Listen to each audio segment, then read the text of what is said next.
there's two different things occurring when we talk about strength.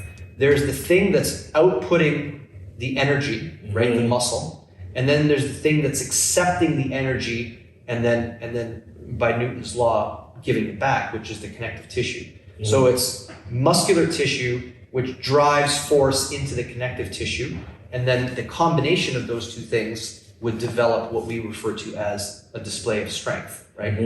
But the muscular components and the connective tissue component, they're not even on the same spectrum. Where a muscle is on a speed spectrum, connective tissue is on a load-bearing capacity spectrum. So with regards to muscles are simply the movement of proteins, right, at a velocity, which in turn transmits forces into connective tissue, which in turn translates into movement.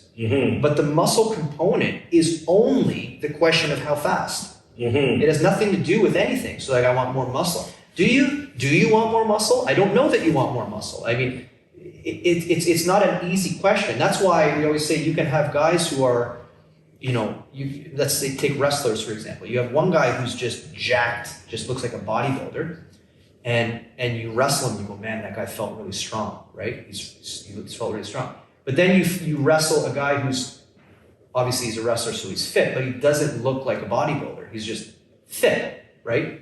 And they go, oh my God, that guy is so strong.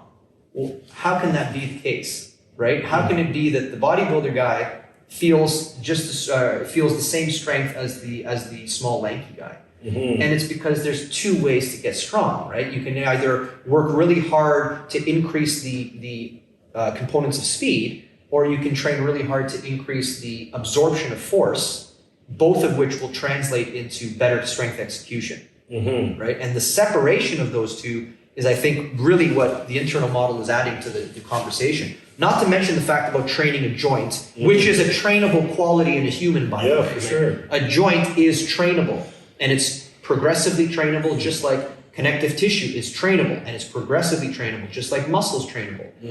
But they're not all trained the same way.